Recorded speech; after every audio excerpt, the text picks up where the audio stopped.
നമസ്കാരം. ഞാൻ ക്യാപ്റ്റൻ കൃഷ്ണൻ. ഇന്നത്തെ യൂട്യൂബ് മഞ്ചിലേക്ക് എല്ലാവർക്കും സ്വാഗതം. പക്ഷേ ഇന്ന് ഞാൻ മലയാളത്തിലായിരിക്കത്തില്ല മുമ്പോട്ടുള്ള കാര്യങ്ങൾ പറയുന്നത്. കാരണം കഴിഞ്ഞ വീഡിയോകളിൽ വന്ന മെസ്സേജുകളിൽ പ്രേക്ഷകർ ഹിന്ദിക്കാരും മലയാളം അറിയാൻ വയ്യാത്ത ഭാഷക്കാരും പറഞ്ഞു, സാറിൻ്റെ ചാനലൊക്കെ ഓക്കെയാണ്, കാര്യങ്ങൾ കറക്റ്റായിട്ട് മനസ്സിലാവുന്നില്ല, അതുകൊണ്ട് ഞങ്ങൾക്ക് കൂടെ മനസ്സിലാകുന്ന ഭാഷയിൽ വേണം ചെയ്യാൻ. അതുകൊണ്ട് നമ്മുടെ മലയാളി സുഹൃത്തുക്കൾ എല്ലാവരും ഹിന്ദി അറിയാവുന്നവരാണല്ലോ എന്നുള്ള വിശ്വാസത്തോടുകൂടി ഇന്നത്തെ നമ്മുടെ പ്രോഗ്രാം നമ്മൾ हिंदी തന്നെ ആരംഭിക്കും. नमस्कार. आज मैं जो भी बात कहूँगा हिंदी में बात करूँगा, क्योंकि मेरा जो नॉन मलयाली श्रोता है, व्यूवर्स है, उनको मेरा मलयालम चैनल जो मैं लैंग्वेज में बोलता हूँ उनको समझ में आने में प्रॉब्लम है, इसलिए आज मैं पूरी बात हिंदी में कहूँगा. आज आपके सामने मेरा चंद पॉइंट हैं. जैसे कि बाकी सब जानते हैं, जो भी केरला से दिल्ली में सेटल हुआ मलयालीस, केरला में लोग ये सब जानते हैं. दिल्ली में केरला एजुकेशन सोसाइटी एक्ट के अंदर रजिस्टर किया हुआ एक संस्था है. यहाँ इनके अंडर 4 केरला स्कूल्स है. उसमें सबसे पहले केरला स्कूल जो जन्म लिया था वो केरला स्कूल कैनिंग रोड है. उसके बाद 3 और यूनिट्स हैं इसकी खुल गई हैं. वो एक विकासपुरी में है, एक आरकेपुरम में है और तीसरा मयूर विहार फेज 3 में.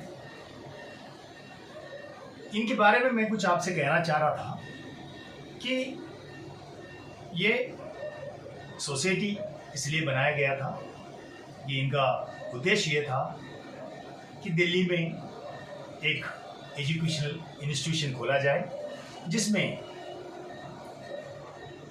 मलयाली केरला समूह के लोग जो केरला से दिल्ली आए हुए हैं, आते रहते हैं, तो उनके बच्चे को अपना भाषा पढ़ाने का, और हायर एजुकेशन के लिए कोई ऐसा स्कूल नहीं था, तो जो भी लोग इनके पीछे बहुत मेहनत किए हैं उन्होंने इस स्कूल का सोसाइटी का आरंभ किया. पहले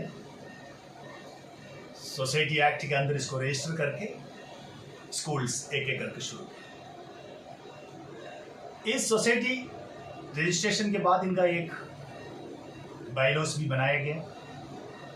करीब 65 इयर्स का इनका पुराना जो बायलॉस है, जो आज तक उसी को फॉलो किया जा रहा है. इसके मुताबिक चारों स्कूल्स का जो उत्तराधिकारी है, जो सबसे ऊंचा अपेक्स बॉडी में सेंट्रल कमेटी इसको देखभाल करते हैं, और चारों यूनिट्स के लिए, चारों स्कूल्स के लिए इंडिपेंडेंट मैनेजिंग कमेटी है. मैनेजिंग कमेटी को कैसे चुनना है, इसका इलेक्शन का प्रोसेस क्या है, इसका पीरियड कितना टाइम के लिए है, ये सब बायलॉस में क्लियर बताता है. जैसे कि इसमें बताया गया है कि एक प्रत्येक स्कूल का इलेक्शन होने के बाद हर 2 साल में इलेक्शन होना चाहिए, और इलेक्शन के बाद का हर एक वर्ष जो फाइनेंशियल ईयर एंड होता है 31 मार्च को, उसके बाद उस यूनिट का अकाउंट ऑडिट करने के बाद सीए का अप्रूवल के साथ जनरल बॉडी बुला करके जो यूनिट्स का मेंबर्स को उसको अप्रेज किया जाता है. वो अकाउंट्स को पास करते हैं, एजेंडास पास करते हैं, और अगले साल का उनका प्रोसेस के लिए क्या क्या प्रोग्राम है ये सब इसमें तय करते हैं. तो इस मुताबिक यूनिट चलते रहें. कैनिंग रोड यूनिट, इनमें किसी का नाम लिए भी नहीं, मैं जो बात बताता हूँ, मेरा बात से आपको पता चल जाएगा मैं किसके बारे में बात कर रहा हूँ, क्योंकि आजकल का पॉलिटिकल जो प्रोपेगेंडास है ये सब मैं इसमें नहीं लाना चाहता, क्योंकि एक एजुकेशनल इंस्टीट्यूशन है, इसके अंदर कोई पॉलिटिकल पार्टी का या कोई सामुदायिक पार्टी का या कोई प्रत्येक पार्टी का कोई रोल नहीं है. क्योंकि मैंने मेरे दोनों बच्चों को फर्स्ट क्लास से 12th क्लास तक 2006 से पढ़ाया। बच्चे हाई स्कूल पास किया, हायर सेकेंडरी पास किया, कॉलेज पास किया। अभी मेरा बच्चे स्कूल में नहीं पढ़ रहा है। यही सिस्टम 2014 में अक्टूबर में कैनिंग रोड स्कूल में यूनिट के लिए इलेक्शन होता है। कभी भी इलेक्शन होता है तो मैंने ये देखा है कि पार्लियामेंट इलेक्शन से भी बड़ा तगड़ा टग ऑफ वार चलते हुआ। तो 2014 का इलेक्शन में एक टीम अपने बहुमत लेकर के रूलिंग में आता है। उसके बाद इनका 2 साल के कार्यकाल अक्टूबर 2016 में खत्म होता है। तो ये बात मैं आपको ये भी बताना चाहता हूं कि कोई ऐसा यूनिट नहीं है जो एक्यूरेट 2 साल के बाद इलेक्शन कराते हैं। सेंट्रल कमेटी नोटिस देते हैं कि भाई आपका इलेक्शन ड्यू हो गया, आप इलेक्शन कर दीजिए। तो जो यूनिट 2014 में कैनिंग रोड यूनिट में इलेक्ट हुआ था, उनको इलेक्शन का पीरियड ड्यूरेशन खत्म होता है 2016 अक्टूबर में। 2000 दिसंबर में पुराना सेंट्रल कमेटी उनका ड्यूरेशन खत्म होने के कारण वो भी 2 साल के अगेंस्ट 5 साल रहा। एक सेंट्रल कमेटी जो बाकी यूनिटों को डायरेक्शंस देते हैं, बाकी चीज से समझाता है, वो खुद 5 साल वहां राज करा। उसके बाद दिसंबर में पुराना कमेटी चेंज, उसके जगह पे नया कमेटी आता है। उन्होंने जनवरी में बिना कोई नोटिस, बिना कोई कारण दिखाए पत्र का जो रूलिंग कमेटी जो इलेक्टेड बॉडी था उनको बर्खास्त करते हैं और अपने तरीके से रूलिंग करना शुरू करते हैं। बाइलॉज के अंदर एक क्लोज दिया हुआ है 3.6.5, उसमें यह कहता है कि अगर सेंट्रल कमेटी को यह लगता है कि कोई भी यूनिट कमेटी बाइलॉज के मुताबिक या direction issued by the central committee they are not following, तो उनको इस क्लोज के अगेंस्ट में उसका दायरे पे इनको एक्शन में ले सकता है। एक्शन लेने का तरीका ये होता है कि सेंट्रल कमेटी का सेक्रेटरी जनरल यूनिट कमेटी का सेक्रेटरी को एक शो कॉज नोटिस देता है कि आप ये बताइए कि आपका टाइम पे ये चीज हुआ है, वो बाइलॉज का ये सेंट्रल कमेटी के डायरेक्शंस के खिलाफ जा रहे हैं, आप इसका कारण बताइए, अदरवाइज आपका यूनिट का पावर हम छीन लेंगे, एक एडहॉक कमेटी को उसको हैंड ओवर करेंगे, ये प्रोविजन है। ऐसा कोई नोटिस सेंट्रल कमेटी ने उस टाइम का यूनिट कमेटी को नहीं दिया, बल्कि जनवरी में एक मीटिंग के अंदर ये बताया जाता है कि इस यूनिटों ने ऐसे ऐसे काम किया, वो ये गलत था, वो गलत था। बिना कोई नोटिस का उस इलेक्टेड बॉडी को साइड करते हैं और सेंट्रल कमेटी अपना एक एडहॉक कमेटी को कल्पना करते हैं और बनाते हैं, जिसके बाइलॉज का रूल में ये कहता है कि any 3 members of the society, ये पॉइंट को आपको बहुत ध्यान से सुनना है, any 3 person of the society will take over the charges of the suspended unit for a period of 3 months, maximum extended by 6 months। वो 6 month या 3 month का टाइम जो एडहॉक कमेटी को देता है वो सिर्फ इसलिए कि वो अपना नया यूनिट का इलेक्शन कंडक्ट कराएं और उस इलेक्टेड बॉडी को ये कमेटी हैंड ओवर करे। मगर ऐसे कोई चीज उस सेंट्रल कमेटी एडहॉक कमेटी ने किया नहीं। सेंट्रल कमेटी का इलेक्टेड प्रेसिडेंट, सेक्रेटरी और ट्रेजरर खुद कैनिंग रोड यूनिट में अपना मैनेजर, सेक्रेटरी और ट्रेजरर का भी पोजीशन, मल्टीपल पोजीशन अपने अधिकार में रखे। इन्होंने बिना कोई बाइलॉज को फॉलो किए अपना मन मर्जी का राज चलता। बर्खास्त किया हुआ कमेटी कोर्ट में जाता है, पुलिस स्टेशन में जाता है, हमारे साथ अन्याय हुआ, ये हुआ। पुलिस कहता है ये तो सिविल केस है, हम इसके अगेंस्ट कोई एक्शन नहीं ले सकता, आप कोर्ट में जाइए। अगर कोई क्रिमिनल केस होता तो हम उसको आपको FIR करवा देता। उस टाइम का सेक्रेटरी को पुलिस वालों ने ये बताया कि हम आपका FIR दर्ज नहीं करेंगे। वो सेक्रेटरी और उनका टीम कोर्ट में अप्रोच करते हैं। कोर्ट उनको एक सॉल्यूशन, एक ऑर्डर देता है कि जो भी किया गलत किया है और सेंट्रल कमेटी या एडॉक कमेटी को इस कमेटी वापस दे देना चाहिए। ऑर्डर लिखने वाला जज साहब को अप्रोच का जरिए किसी ऐसे लोगों के साथ बातचीत करवा के उस ऑर्डर को बदलवा के, ये मैं आपको विद एविडेंस बता रहा हूं, मेरे पास पेपर्स है जो आप देख रहे हैं। और ऑर्डर जैसे चेंज हुआ, हमारे अगेंस्ट ऑर्डर आ गया, जो लोग थे वहां उन्होंने अपर कोर्ट में अपील किया। जो भी हुआ लोअर कोर्ट में कोई बात ऊपर भी हुआ, क्योंकि पैसा बहुत ताकतवर होता है। जिसके पास पैसा उसके पास पावर, ये दोनों एक साथ आता है तो आपको पता ही है, आप सब देख ही रहे हैं आजकल में। तो एज यूजुअल जो केस हाई अथॉरिटी के पास गया था वहाँ भी रिजेक्ट किया, बोला ये केस वैलिड नहीं, तो केस वहाँ ख़त्म हुआ।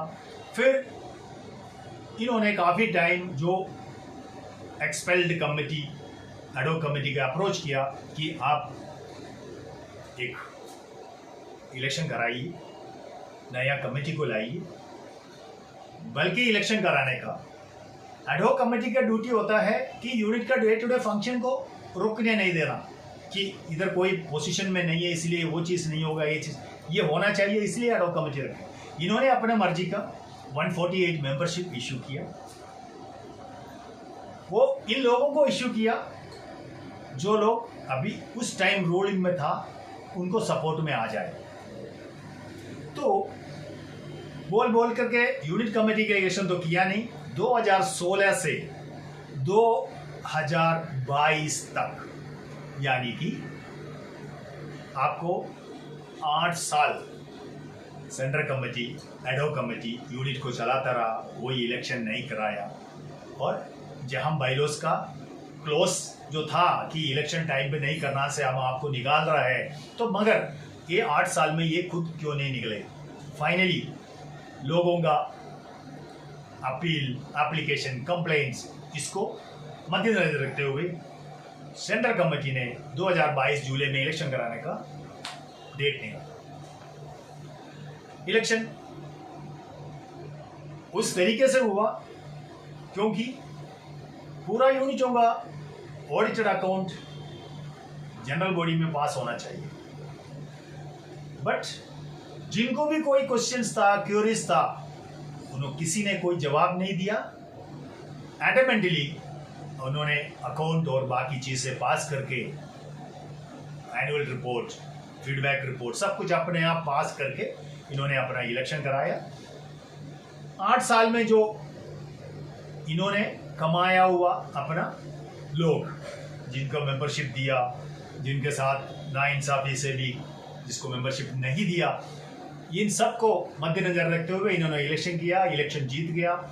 दूसरा टीम बी पावर में आ गया। टीम बी पावर में आने के बाद अभी 1 साल हो रहा है। 1 साल हुआ, करीब 1 महीना भी खत्म हो रहा है, यानी कि 13 महीना खत्म हो रहा है। जब ये नया सेंट्रल कमेटी जुलाई 2022 में पावर में जब इलेक्शन जीत के आया, तो चारों यूनिट का इलेक्शन ड्यू था। और सबसे पहले due Kerala school Canning road का था, because that election was conducted in 2014 last. मगर इन्होंने बहुत सोच समझ के कैनिंग रोड के इलेक्शन को होल्ड करे, बदले में कैनिंग रोड के बदले में मयूर विहार, विकासपुरी और आरकेपुरम ये यूनिटों का इलेक्शन डिक्लेयर किया। और ये एक लॉबी है, आपको बता दूं, क्योंकि अभी कैनिंग रोड एक ही यूनिट है जो लॉबी के अंडर में नहीं। तो ये तो पूरा कोशिश करेंगे भाई ये भी मेरे पास आ जाए, एक प्रत्येक जात समाज के लोग ही उसी को केरला स्कूल को कंट्रोल करेंगे बोल करके इनका जो एक्टिविटी है वो आज का दिन में काफी हद से ज्यादा बढ़ गया है। मगर इतना दिन होने के बाद भी इलेक्शन क्यों नहीं करा रहा है आपका इलेक्शन का ना कंडक्ट करने का कारण क्या है, ये सब पूछ करके सबसे पहले हम एक आरटीआई दिया। आरटीआई में ये पूछा कि आप ये बताइए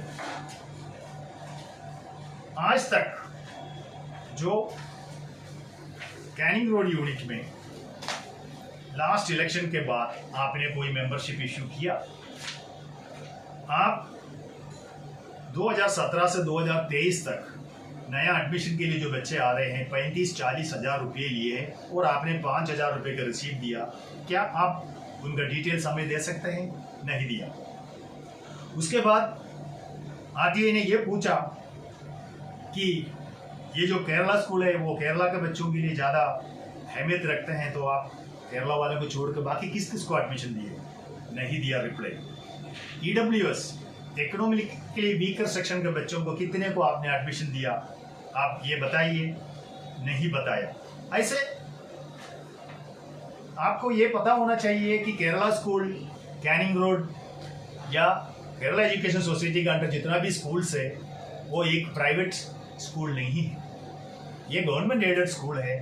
तो government aided school means 95% of staff salary is being provided by Delhi government, and the 5%, let's say, management contribution being paid to management department for making the 100% salary to the staff. ऐसे स्कूलों को ground, ये तो government aided school है, ये government aided school का ground एक commercial purpose के लिए एक अजमल खान क्रिकेट अकादमी को लीज पे दिया जाता है। उसका पीछे करोड़ों रुपया जो आया उसका कोई अकाउंट में डिटेल्स उस दिन का एजीएम में हमें नहीं रिप्लाई में दिया कि वो पैसा कितना मिले और कहाँ मिले। चलो छोड़ देते हैं। जब आंदोलन हुआ ये आपने कैसे दे दिया केरला स्कूल कैनिंग रोड का मैदान एक कॉमर्शियल एजेंसी को कि आप अपना क्रिकेट अकादमी चलाए, लाखों रुपया बाहर से बच्चों से लेकर के अपना स्कूल का प्रेमाइसेस वो कॉमर्शियल पर्पस के लिए यूज किया। ये जब क्वेश्चन किया मीडिया में आया तो ये जो चालाक लोग हैं, आपको पता ही है, उन्होंने immediately Ajmal Khan cricket association का बोर्ड हटा के केरला स्कूल क्रिकेट अकादमी बोर्ड प्लेस कर दिया। क्यों? इसका क्या वजह थी कि उसको चेंज क्यों किया? हमने या कोई भी लोग उनको आंदोलन में बात किए थे, उन्होंने ये कहा कि आप लोगों ने इतना करोड़ रुपया इसके अगेंस्ट में लिया, अगर नहीं लिया होता वो लोगों के अगेंस्ट में केस में जाता, डिफॉर्मेशन केस फाइल करता। कुछ भी नहीं हुआ, बल्कि उन्होंने केरला स्कूल क्रिकेट अकादमी के लोग अपना बोर्ड नया रख दिया।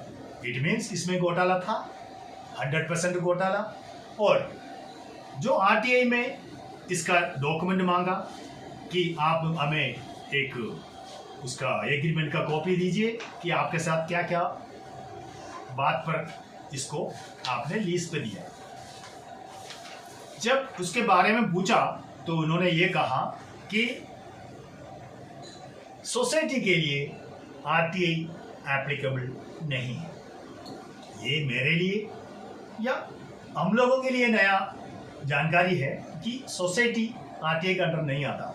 शायद उनको ऐसा कोई ऑर्डर होगा, मुझे नहीं पता। क्या क्या एक्सेप्टेड है वो आप जाके गूगल में सर्च करिए, वो दिखाएगा। डिफेंस का, डिफेंस फाइनेंस, रेलवे, ऐसे कोई चीज़ है जो मिनिस्ट्री राज्य का सुरक्षा जिसमें इन्वॉल्व है, उनका कोई डाटा देने के लिए प्रोविजन नहीं है।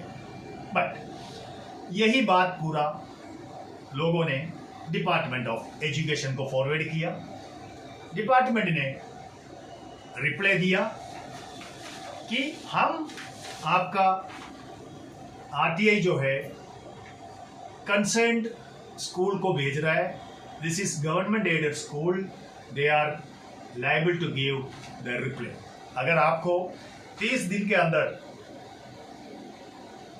इसका रिप्लाई नहीं मिलता है तो आप रूल सेक्शन 6(3) आरटीआई 2005 के अनुसार आप अपीलेंट कोर्ट में एप्लीकेशन डाल सकता है। जैसे ये चिट्ठी मिला तुरंत दूसरा एप्लीकेशन आरटीए डाला गया, तारीख 9/8। इसका रिप्लाई 9 सितंबर का ड्यू है। इसके अंदर कुछ और चीजें भी ऐड किया कि mister K Jayaraman LCR number 1011, mister Mathew Jose LCR number 1014, इन लोगों को आपने किस आधार पर मेंबरशिप दिए, इनका मेंबरशिप देने का टाइम का एड्रेस कहाँ था, और आपने इसका वेरिफिकेशन लास्ट कब किया, क्या ये लोग दिल्ली NCT में ही रेसिडेंट है अभी भी, उसका प्रूफ दीजिए। उसके बाद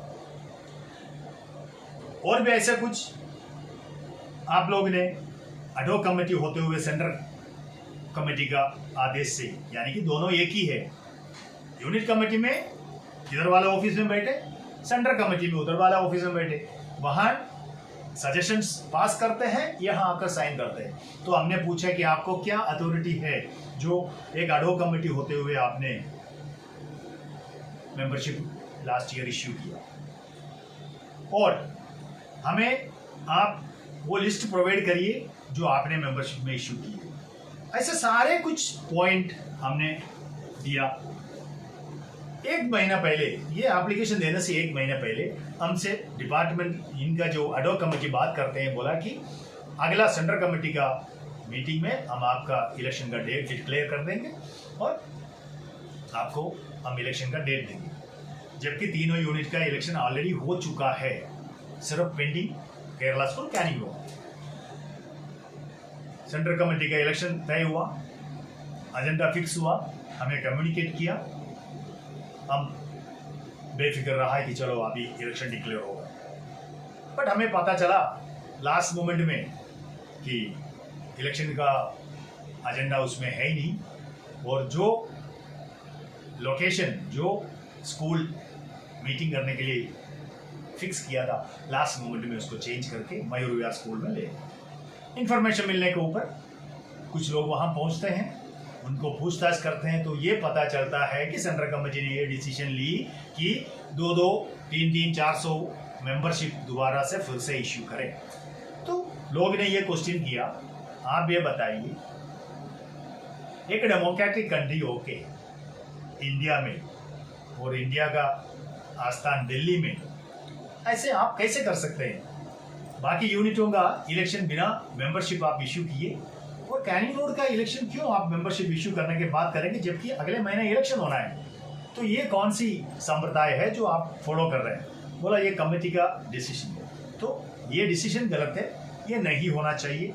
बल्कि पता चला है कि केरला स्कूल कैनिंग रोड में ना बैठे हुए कुछ लोग जो स्कूल के बाहर ये चीज़ का प्रोग्रेस काम कर रहे हैं, मेंबरशिप इश्यू करने का पूरा कार्रवाई इनका अंडर शुरू हो चुका है। बाकी स्कूलों ने नोटिस बोर्ड में नोटिस डाल दिया।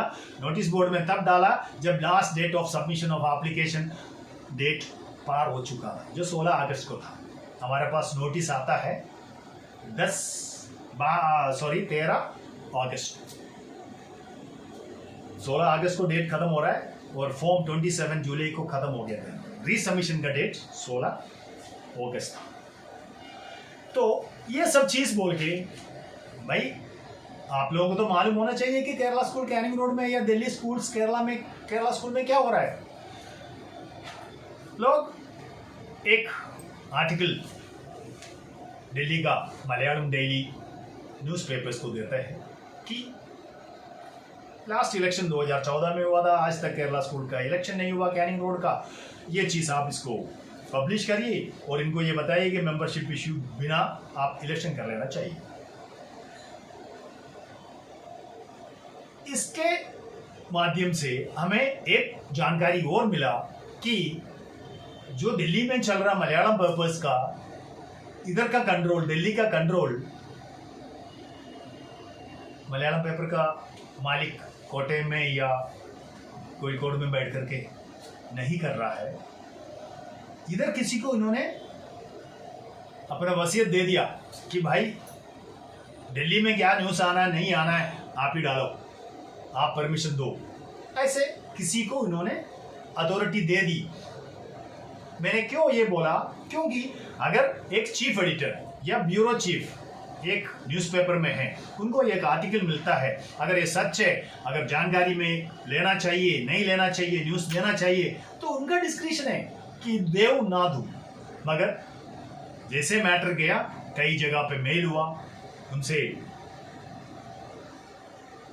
उनका ओपिनियंस लिया ये कि करना चाहिए नहीं करना चाहिए।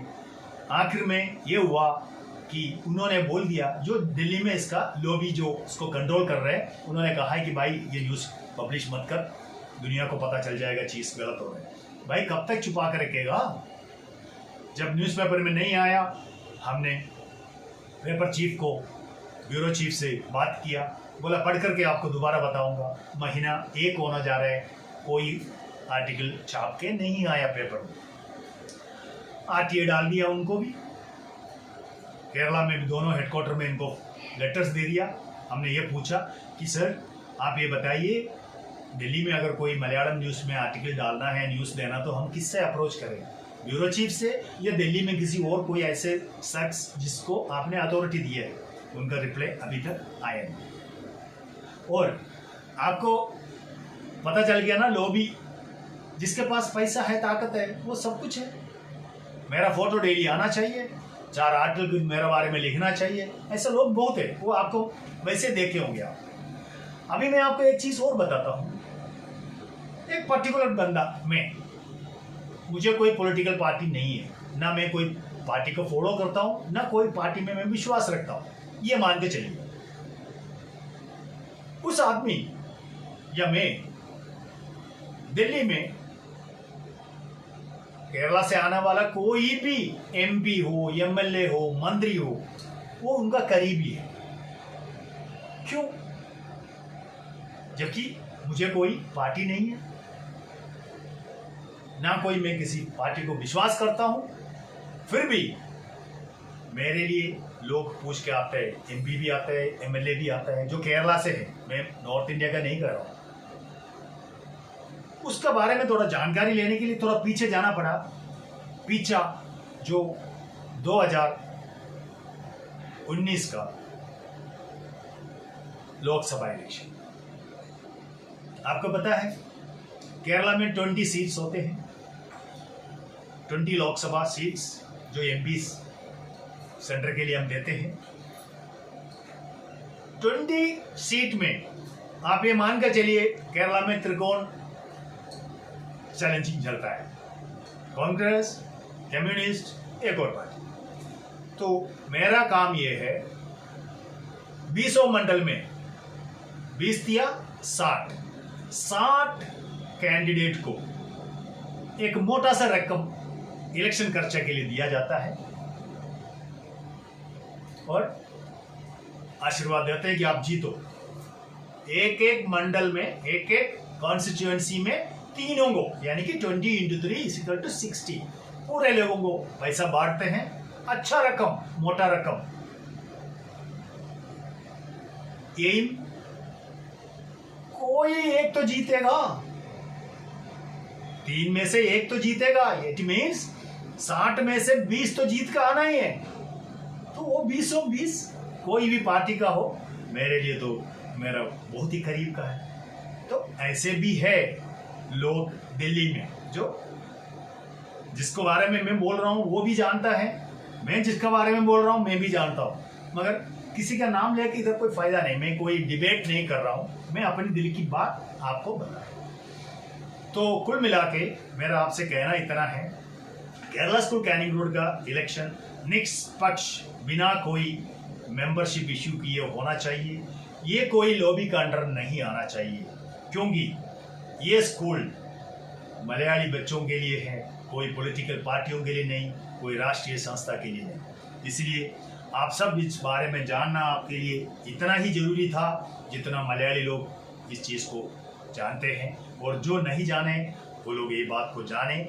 और अगर कोई भी आपका सपोर्ट केरला स्कूल को वापस पुराना अपना पोजीशन में लाने के लिए आप सबका सहयोग चाहिए, आप सबका मदद चाहिए।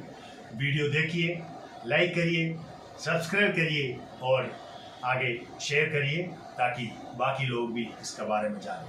थैंक यू, धन्यवाद, जय हिंद।